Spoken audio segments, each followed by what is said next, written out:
نحمده ونصلي على رسوله الكريم أما بعد فأعوذ بالله من الشيطان الرجيم بسم الله الرحمن الرحيم وشاورهم في الأمر فإذا عزمت فتوكل على الله وعن أبي موسى الأشعري رضي الله تعالى عنه قال كان النبي صلى الله عليه وسلم إذا أتاه طالب حاجة أقبل على جلسائه فقال اشفعوا توجروا أو كما قال عليه الصلاة والسلام يا رب صل وسلم دائما أبدا على حبيبك خير الخلق كلهم۔ بیان سننے سے پہلے اپنی نیت کو صحیح فرما لیں اور یہ نیت کر لیں انشاءاللہ جو اللہ اس کے رسول صلی اللہ علیہ وآلہ وسلم کی باتیں ہم سنیں گے اس پر خود بھی عمل کریں گے اور انشاءاللہ العزیز آگے لوگوں کو بھی اس کی دعوت دیں گے۔ آج جس موضوع کا میں نے انتخاب کیا ہے وہ یہ ہے کہ سفارش کے کیا اصول ہونے چاہیے، مشورے کے لیے کیا شرائط ہیں۔ ہمارے ہاں سفارش نہیں ہوتی بلکہ دبدبہ ہوتا ہے، جبکہ سفارش کا معنی اور ہے، مشورہ اور سفارش دونوں ایک ہیں، اس پہ دبدبہ نہیں ہونا چاہیے۔ تو آج آپ کے سامنے یہ بیان کرنا مقصود ہے کہ جن سے مشورہ لیا جائے ان کے اندر کیا صفات ہونی چاہیے۔ اس سلسلے میں قاضی ابو الحسن البصری رحمہ اللہ تعالی نے اپنی کتاب ادب الدنیا والدین کے اندر یہ ذکر فرمایا کہ جس سے آپ مشورہ لینا چاہیں اس کے اندر 5 صفات 5 خصلتیں ہونی چاہیے، وہ آدمی مشورہ دینے کا اہل ہے۔ جس کے اندر 5 صفات موجود ہوں گی اس سے آپ مشورہ لیں، جن کے اندر یہ صفات موجود نہیں اس سے اجتناب کرنا چاہیے۔ یہ شیخ ابو الحسن البصری رحمہ اللہ تعالی نے اپنی کتاب ادب الدنیا والدین کے اندر نقل کیا ہے۔ سب سے پہلی خصلت اور سب سے پہلی عادت اور صفت جس سے آپ مشورہ لیں اس کے اندر پہلی صفت یہ ہونی چاہیے وہ عقل کے اعتبار سے کامل ہو، کامل العقل ہو۔ اسی لیے رسول اکرم صلی اللہ علیہ وآلہ وسلم نے ارشاد فرمایا اگر کوئی آدمی عقل مند آدمی سے مشورہ لیتا ہے تو وہ انشاءاللہ ثم انشاءاللہ منزل مقصود تک پہنچ جاتا ہے اور اس کو کسی قسم کی ندامت کا سامنا نہیں کرنا پڑتا۔ تو اس لیے پہلی صفت کیا ہے جس سے مشورہ لیا جائے وہ کامل العقل ہو۔ اس ضمن میں مجھے عمر فاروق رضی اللہ تعالی عنہ کا عمل یاد آ گیا اور آپ رضی اللہ تعالی عنہ کا فرمان یاد آ گیا۔ حضرت عمر فاروق رضی اللہ تعالی عنہ فرمایا کرتے تھے، خالف النساء فإن فی خلافہن البرکہ. یہ میری رائے نہیں ہے، یہ عمر فاروق رضی اللہ تعالی عنہ کا فرمان ہے. عمر فاروق رضی اللہ تعالی عنہ فرمایا کرتے تھے، عورتوں سے بھی مشورہ لے لیا کرو، لیکن فیصلہ ان کے خلاف میں کیا کرو، کیونکہ اسی میں برکت ہے. خدا را میری بہنیں کہیں اس کو محسوس نہ کریں کہ مولانا صاحب نے یہ ہمارے خلاف کیا بیان کر دیا. خدا را میں کسی کے خلاف نہیں ہوں. رسول اکرم صلی اللہ علیہ وسلم کی باتیں، حضور اکرم صلی اللہ علیہ وسلم کی صحابہ کی باتیں آپ کے سامنے نقل کر رہا ہوں. تو یہ میں نے آپ کے سامنے حضرت عمر فاروق رضی اللہ تعالی عنہ کا فرمان نقل کیا ہے، کیونکہ عورتیں ناقص العقل ہوتی ہیں، ناقص العقل ہوتی ہیں، اور جس سے مشورہ لیا جائے اس کا کامل العقل ہونا ضروری ہے. ضروری سے مراد یہ نہیں کہ فرض واجب ہے، بہتر یہی ہے. تو لہذا جس سے مشورہ لیا جائے اس کے اندر پہلی صفت کیا ہونی چاہیے؟ وہ کامل العقل ہو. اور شیخ ابو الحسن البصری رحمہ اللہ تعالی نے لکھا ہے کہ جس سے مشورہ لیا جائے اس کے اندر دوسری صفت یہ ہونی چاہیے کہ وہ متقی اور پرہیزگار ہو. متقی اور پرہیزگار آدمی ہو، اس سے مشورہ لیا جائے تو یہ زیادہ بہتر ہے. جو متقی پرہیزگار نہیں ہے اس سے اجتناب ہی کرنا بہتر ہے. اس ضمن میں یہ بتاتا جاؤں کہ مشورہ اور سفارش یہ دونوں ایک ہی چیز ہے.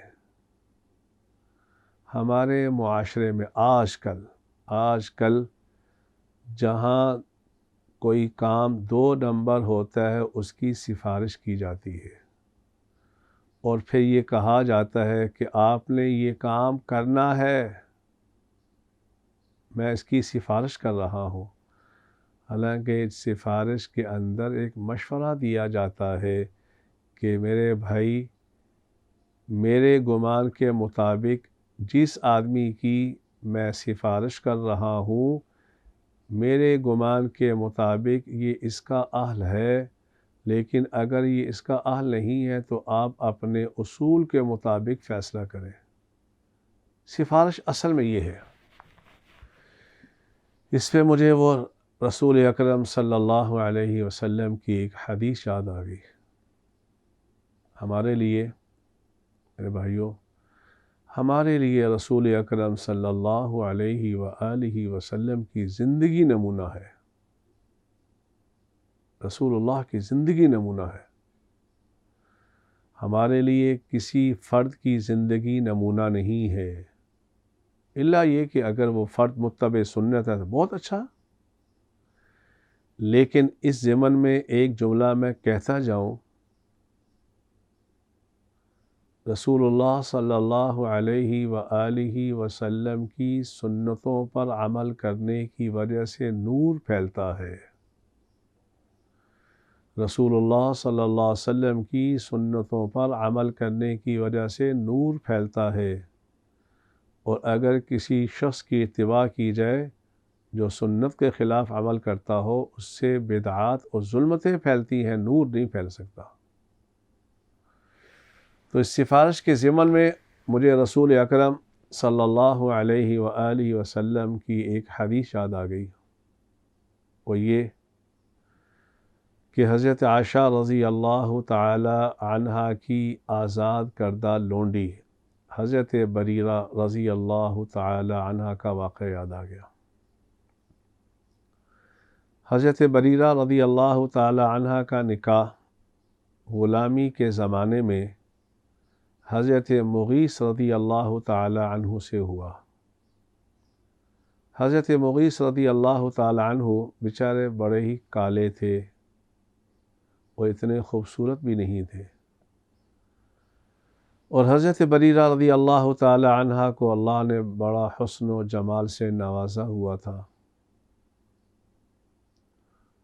تو مسئلہ یہ ہے کہ آقا کو اپنی لونڈی کا نکاح کرنے کا، یعنی آقا اپنی لونڈی پر جبر کر سکتا ہے کہ آپ نے اس آدمی کے ساتھ نکاح کرنا ہے، یہ آقا کو اختیار ہے۔ چنانچہ حضرت مغیث کے ساتھ جب حضرت بریرہ رضی اللہ تعالی عنہ کا نکاح ہوا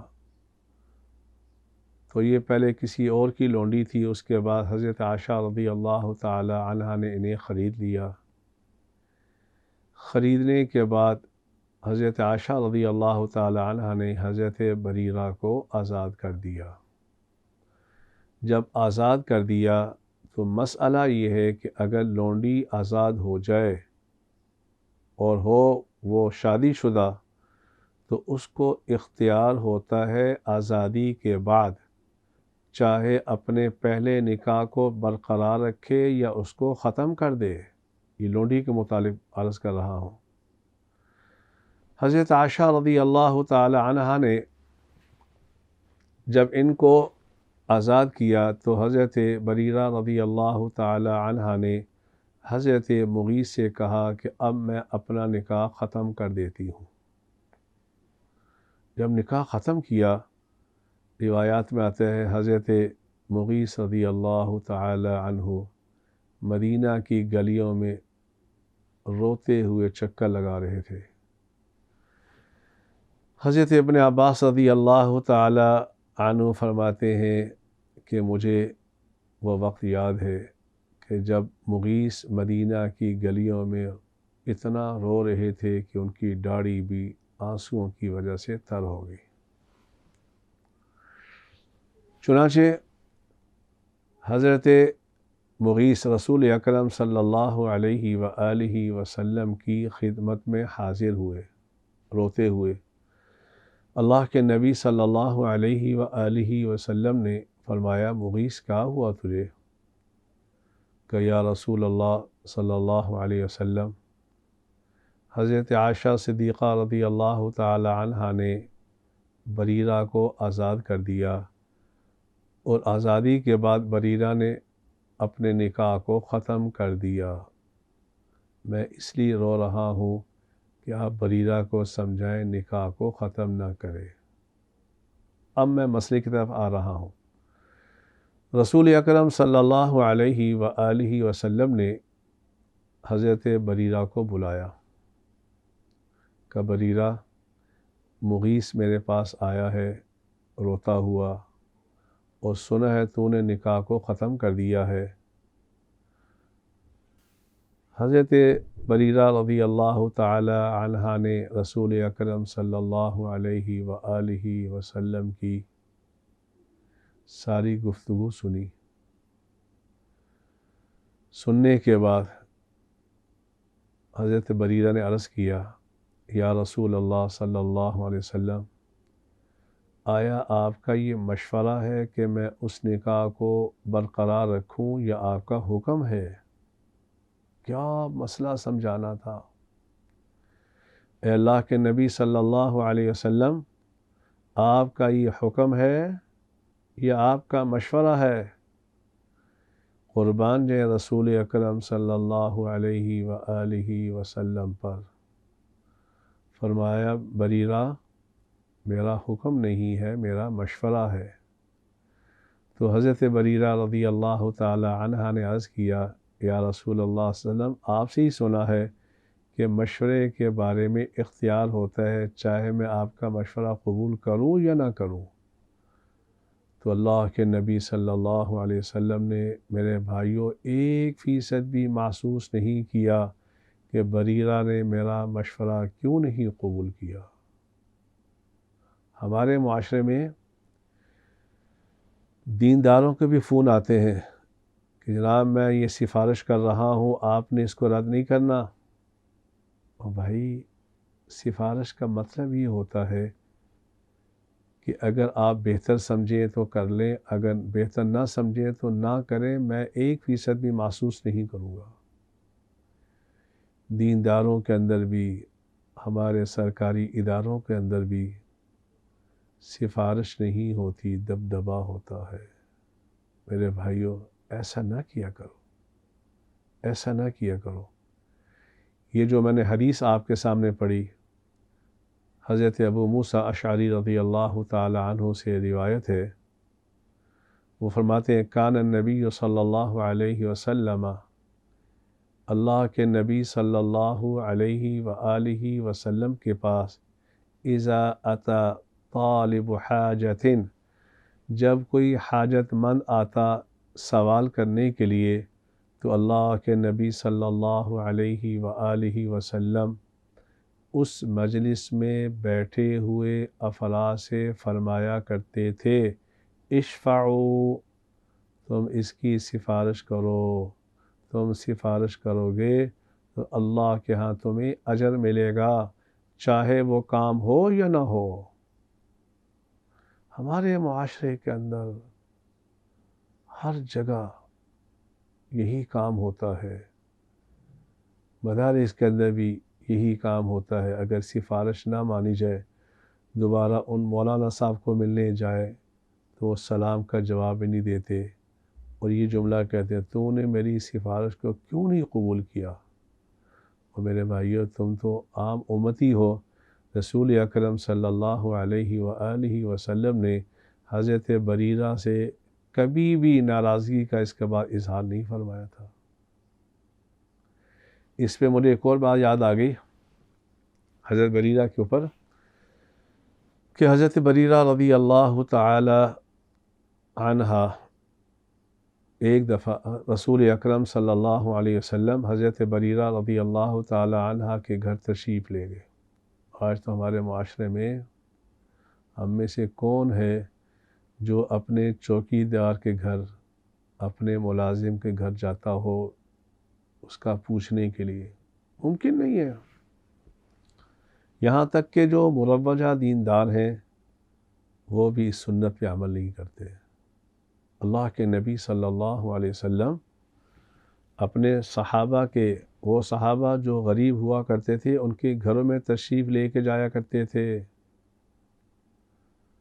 تو حضرت بریرہ رضی اللہ تعالی عنہ کے گھر اللہ کے نبی صلی اللہ علیہ وسلم تشریف لے کے گئے تو انہوں نے کھجوریں پیش کی۔ اللہ کے نبی صلی اللہ علیہ وسلم نے کھجوریں تناول فرمائی تو سامنے ہنڈیا سے گوشت کے پکنے کی خوشبو آ رہی تھی۔ کوئی زمانہ تھا جب ہماری کمائی حلال کی ہوا کرتی تھی،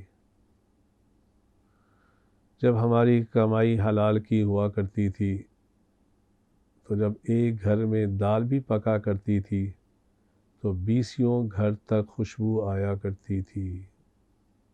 آج تو ہمیں اس گھر کے اندر رہتے ہوئے پتہ نہیں چلتا کیا پک رہا ہے، حالانکہ اسباب دنیا بہت زیادہ بھی آ چکے ہیں کیونکہ ہماری کمائی حلال کی نہیں ہے۔ اس پہ بھی ایک بات یاد آ گئی، رسول اکرم صلی اللہ علیہ وآلہ وسلم نے ارشاد فرمایا قیامت کے قریب لوگ لمبا لمبا سفر کر کے بیت اللہ میں آئیں گے۔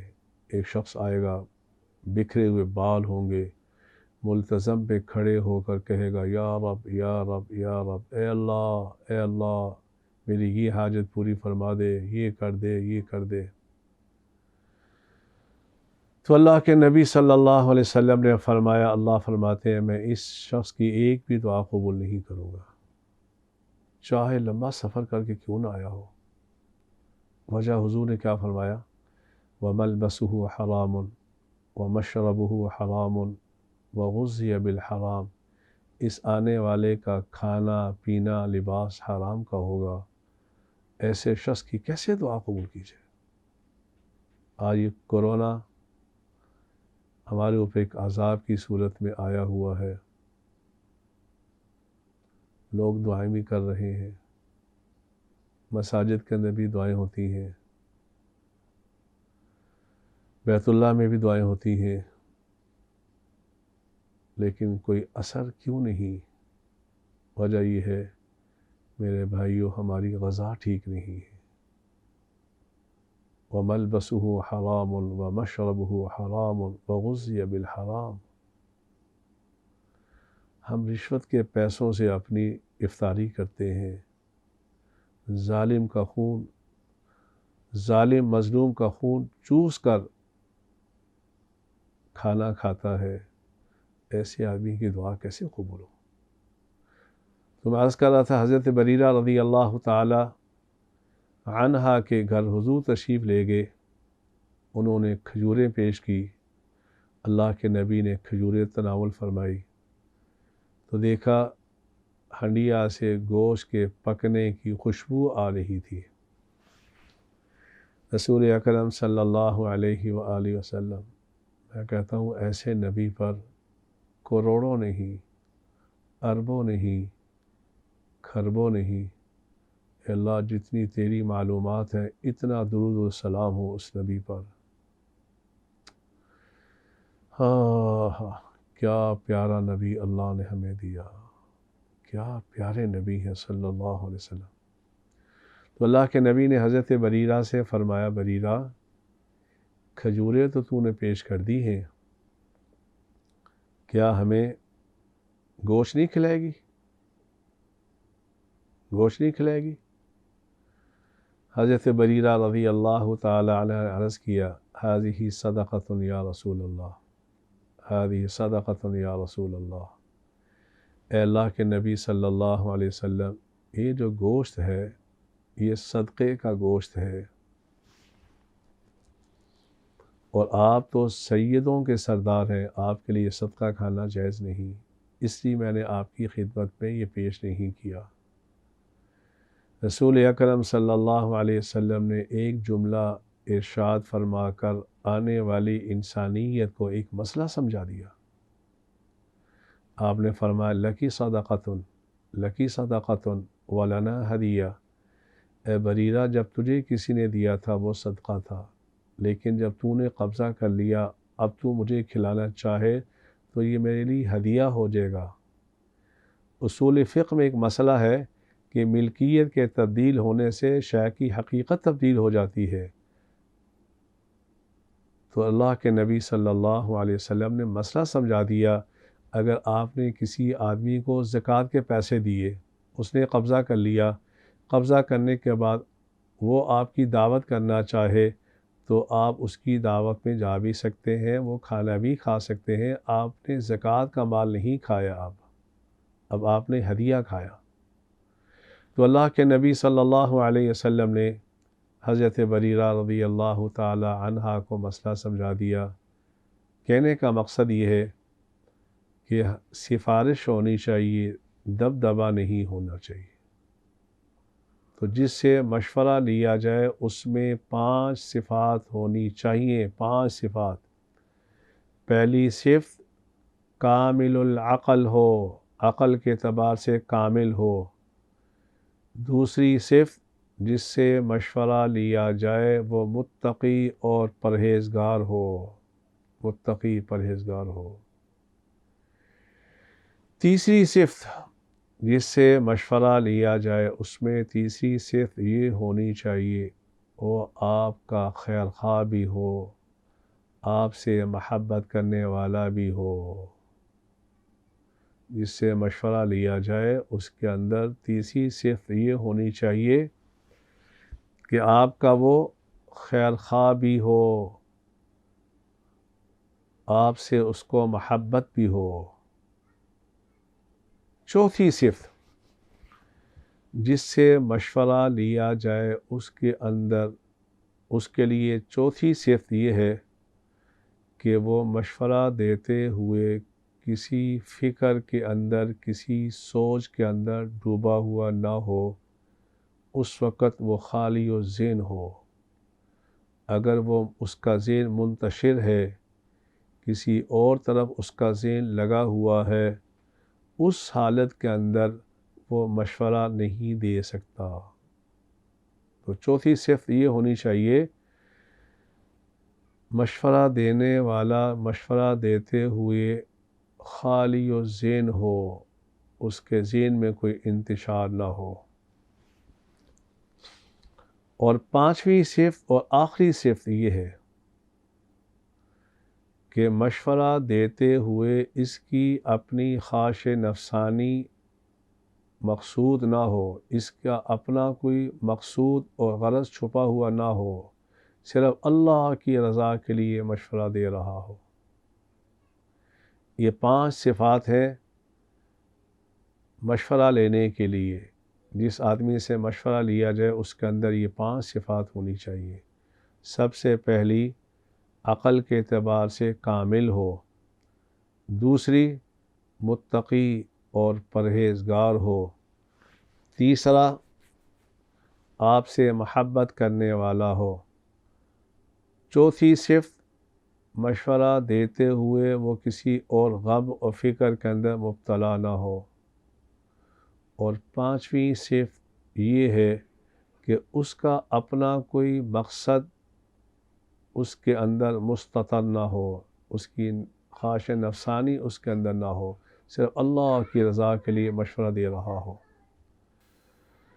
تو میرے بھائیوں، میرے دوستوں، میرے بزرگوں، ان 5 صفات کو ملحوظ خاطر رکھنا چاہیے، اور رسول اکرم صلی اللہ علیہ وآلہ وسلم کو یہ جو حکم دیا جا رہا ہے، وَشَاوِرْهُمْ فِي الْأَمْرِ، آپ بھی صحابہ سے مشورہ لے لیا کریں، باوجود اس کے کہ اللہ کے نبی صلی اللہ علیہ وآلہ وسلم کے ذمے مشورہ کا لینا کوئی لازم نہیں تھا۔ اس کے باوجود آپ صحابہ کرام رضوان اللہ تعالی علیہم اجمعین سے مشورہ لیا کرتے تھے۔ اس لیے میرے بھائیوں، اگر ہم کوئی بھی کام کرنا چاہیں اس سے پہلے مشورہ لے لینا چاہیے، اور رسول اکرم صلی اللہ علیہ وآلہ وسلم نے ارشاد فرمایا، جس سے مشورہ لیا جاتا ہے وہ امین ہوتا ہے، امین ہوتا ہے، آگے اس کو پھیلانے کی اس کو اجازت نہیں ہوتی۔ آج ہم نے رسول اکرم صلی اللہ علیہ وسلم کے طریقوں کو اپنی زندگیوں سے نکال دیا، اس لیے ہماری دعاؤں میں میرے بھائیوں اثر نہیں ہے، ہماری دعاؤں میں اثر نہیں ہے۔ آج امت مسلمہ ایک بہت بڑی آزمائش کے اندر مبتلا ہے، لیکن جو رونے کا مقام ہے میرے بھائیوں، اللہ کی قسم ہماری زندگی میں پھر بھی کوئی تبدیلی نہیں آئی۔ بے حیائی ویسے ہی چل رہی ہے، خیانت ویسے ہی چل رہی ہے، رشوت کا بازار ویسے ہی گرم ہے، ظالم اپنے ظلم پہ برقرار ہے۔ ہونا تو یہ چاہیے تھا ہم ان سارے کاموں سے باز آ جاتے۔ پتہ نہیں کیا ہو گیا اس امت کو کیا ہو گیا۔ یہ تو اس نبی کے امتی ہیں کہ جس کے دل میں ساری انسانیت کے غم تھے۔ آج ہر انسان اپنی فکر کو لے کے بیٹھا، بس میں ٹھیک ہو جاؤں، مجھے سکون مل جائے۔ میرے بھائیوں، ہماری سوچ عالمی سوچ ہونی چاہیے، ہماری زندگیوں میں انقلاب آنا چاہیے۔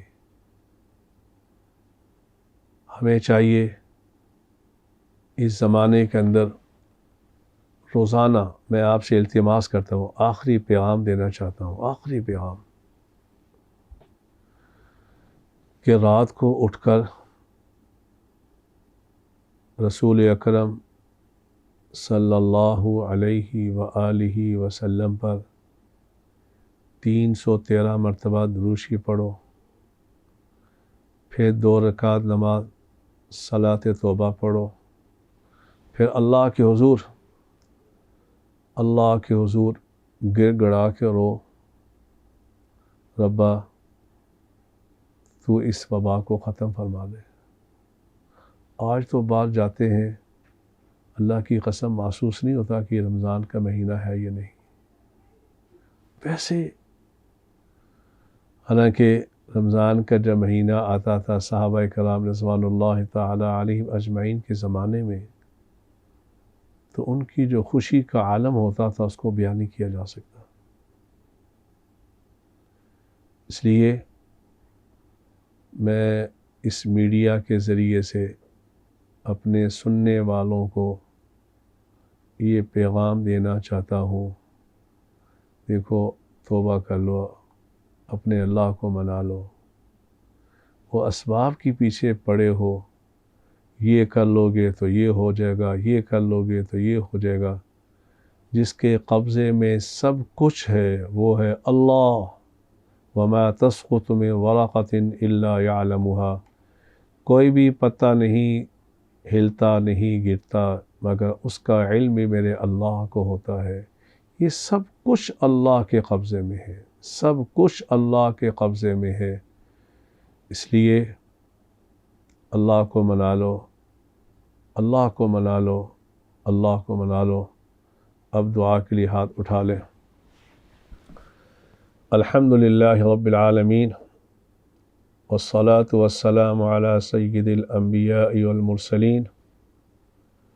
ربنا آتنا فی الدنیا حسنہ وفی الآخرة حسنہ وقنا عذاب النار وقنا عذاب القبر وقنا عذاب الحشر وقنا عذاب المرض وقنا عذاب الميزان وأدخلنا الجنة مع الأبرار يا عزيز يا غفار يا رب العالمين.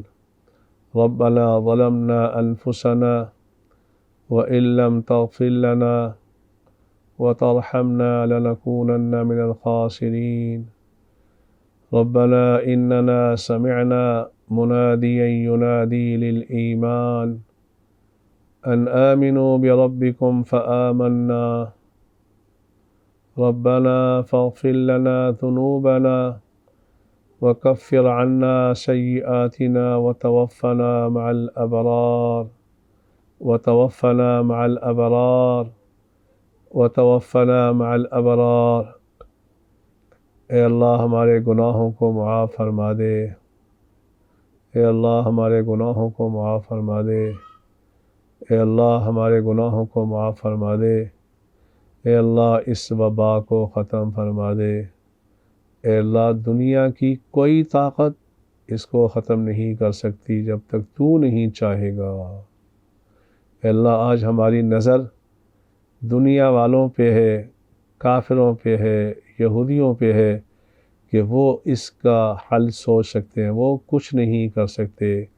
اے اللہ کرنے والی ذات تو تیری ہی ہے. تیرا ایک دفعہ کن کا آرڈر چلے گا، یہ وبا ختم ہو جائے گی. اے اللہ ہمارے بچے بھی اس کے زد میں آئے ہیں، ہمارے بوڑھے بھی اس کی زد میں آئے ہیں، ہمارے علماء بھی آئے ہیں. اے اللہ ہمارے تبلیغ والے بھی اس کے اندر آ چکے ہیں. اللہ یہ تبلیغ والے وہ ہیں جنہوں نے پورے عالم میں تیرا اور تیرے نبی کا پیغام پہنچایا. اے اللہ ان پہ بھی یہ آزمائش آ گئی ہے. اے اللہ ان کو بھی صحت عطا فرما دے، ان کو بھی صحت عطا فرما دے. اے اللہ دنیا میں جتنے بھی اس مرض کے اندر مبتلا ہے ربا وہ تیری مخلوق ہے، ان کو بھی شفا عطا فرما دے، انہیں بھی شفا عطا فرما دے. اے اللہ ہمارے گناہوں کی وجہ سے تیری بے زبان مخلوق بھی اس وقت بھوکی مر رہی ہے. اے اللہ ان کی فریاد کو سنتے ہوئے اس وبا کو ختم فرما دے. اے اللہ اس وبا کو ختم فرما دے. اے اللہ آج تو سفید پوش بھی بیچارہ مجبور ہو گیا، اس کے گھر کا چولہا بھی بند ہونے کو آ رہا ہے. ربا تو نے خود فرمایا لا یکلف اللہ نفسا الا وسعها، میں طاقت سے زیادہ کسی کو بوجھ کے اندر مبتلا نہیں کرتا. ربا ہماری بس ہو چکی ہے. اے اللہ ہم عاجز تیرے سامنے سوالی بن کے آئے ہوئے ہیں۔ تو نے خود کہا ادعونی استجب لکم، مجھ سے مانگو میں تمہاری دعاؤں کو قبول کروں گا۔ اے اللہ تیرے نبی نے فرمایا من لم یسأل اللہ یغضب، جو اللہ سے نہیں مانگتا اللہ اس سے ناراض ہوتا ہے۔ اے اللہ ماں بھی اپنے بیٹے کی 1-2 دن کی بھوک تو برداشت کر سکتی ہے، اپنے بیٹے کو تڑپتا ہوا نہیں دیکھ سکتی۔ ابا آج تیری مخلوق تڑپ اٹھی ہے، لیکن کیا کریں پھر بھی تیری طرف متوجہ نہیں ہو رہی۔ اللہ ہمارا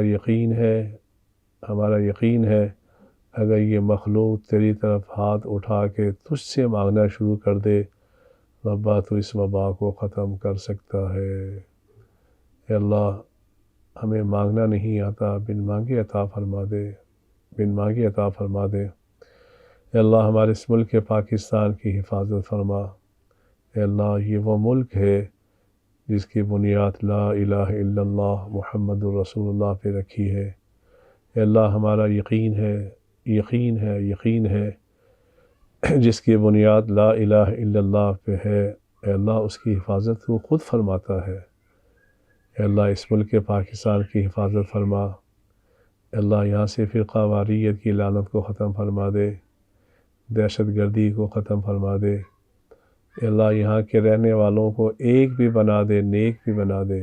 اے اللہ ایک بھی بنا دے، نیک بھی بنا دے۔ اے اللہ جو لوگ اس کورونا کی وبا کو ختم کر رہے ہیں، چاہے ڈاکٹر کی صورت میں ہو، چاہے ہاسپٹل کا عملہ ہو، چاہے ہمارے فوجی بھائی ہوں، چاہے پولیس والے ہوں، ربا وہ تیری مخلوق کی حفاظت پہ معمور ہیں۔ اللہ تو ان کی حفاظت فرما۔ وصلی اللہ تعالی علی خیر خلقہ محمد وعلی آلہ واصحابہ اجمعین برحمتک یا ارحم الراحمین۔